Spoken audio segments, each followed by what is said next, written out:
Chers frères et sœurs en Jésus-Christ, bon dimanche.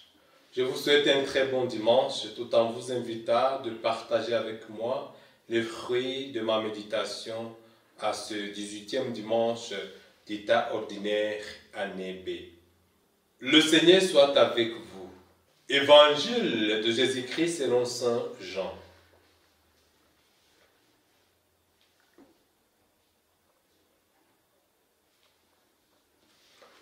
La foule s'était aperçue que Jésus n'était pas au bord du lac, ni ses disciples non plus.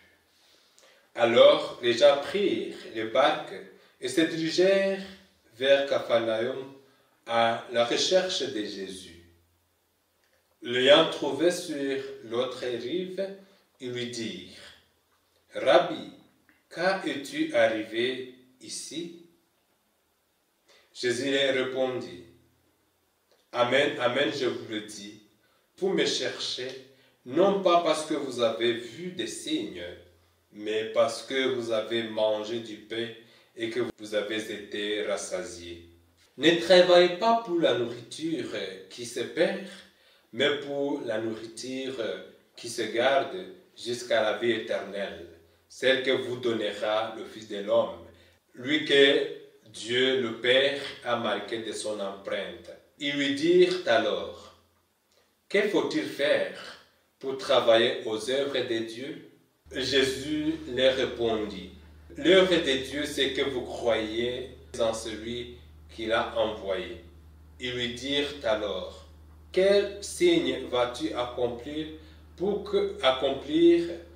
que nous puissions le voir et te croire? Quelle œuvre vas-tu faire?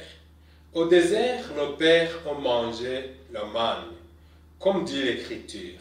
Il leur a donné à manger le pain venu du ciel. » Jésus leur répondit: « Amen, amen, je vous le dis, ce n'est pas Moïse qui vous a donné le pain venu du ciel, c'est mon Père qui vous donne le vrai pain venu du ciel. Le pain de Dieu, c'est celui qui descend du ciel et qui donne la vie au monde. » Ils lui dirent alors: « Seigneur, donne-nous de son pain-là toujours. » Jésus leur répondit: « Moi je suis le pain de la vie. Celui qui vient à moi n'aura plus jamais faim. Celui qui croit en moi n'aura plus jamais soif. » Acclamons la parole de Dieu.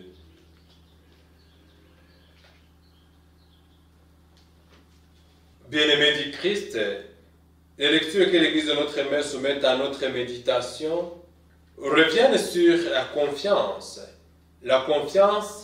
la liberté et la foi qui doivent marquer notre vie chrétienne. Dans la première lecture, le peuple de Dieu a perdu la confiance en lui et a récriminé contre ses serviteurs Moïse et Aaron. La deuxième lecture nous invite à la liberté des enfants de Dieu. Dans l'Évangile, Jésus invite ses auditeurs à travailler avec foi aux œuvres de Dieu pour qu'ils aient en eux la vie éternelle qu'il nous a obtenue d'avance. La première lecture, tirée du livre de l'Exode, souligne le manque de la nourriture et des difficultés de la vie éprouvées par le peuple d'Israël dans le désert, qui engendre le manque de confiance dans le Seigneur.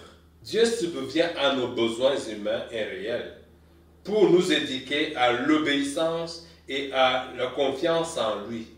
Reconnaître que le Seigneur est notre Dieu nous aide à découvrir sa providence et sa sollicitude à notre égard.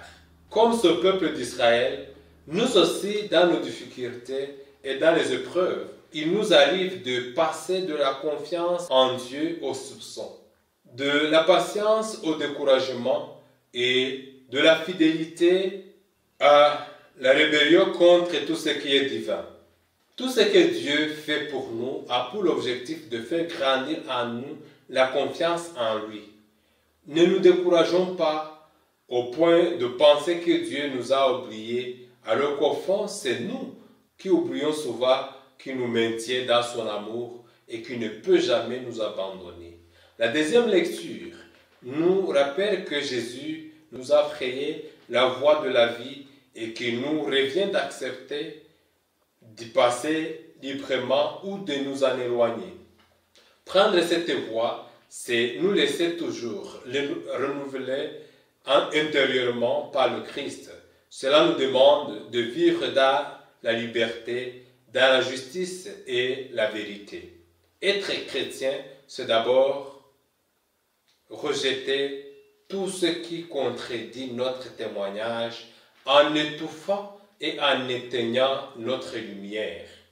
En choisissant la vie chrétienne, nous renonçons à tout ce qui peut compromettre notre vie transformée, caractérisée par l'action de Dieu. Nous renonçons à tout ce qui peut être obstacle à notre avancement vers la sainteté. Dans l'Évangile, Jésus se définit comme le pain venu du ciel qui donne vie à ceux qui croient. L'incroyance et la foi distinguent les gens qui suivent Jésus. Il y en a ceux qui cherchent les miracles autres que ce que Jésus a opéré. Ce sont des incroyants. Tandis que ceux qui ont cru ce qu'il a fait ne cessent de grandir dans la foi. L'Eucharistie est le pain qui donne la vie véritable. Au lieu de répondre à la question « Quand es-tu arrivé ici ?», Jésus fait une remarque judicieuse sur le motif qui a poussé ces gens à venir le trouver. Ils se sont empressés parce que la veille, Jésus leur a donné du pain à satiété. Mais ils n'ont pas compris la signification profonde de ces signes, à savoir que Jésus était lui-même le pain de vie.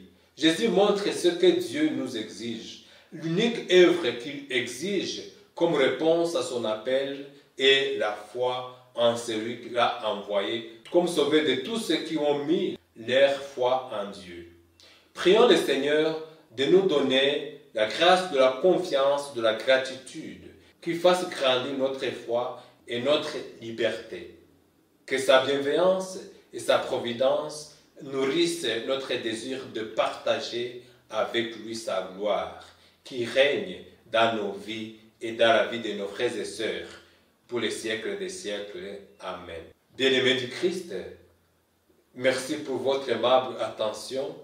Je souhaite à tous et à toutes très fructueux dimanche. Le Seigneur soit avec vous.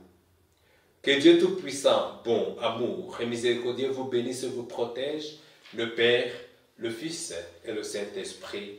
Amen.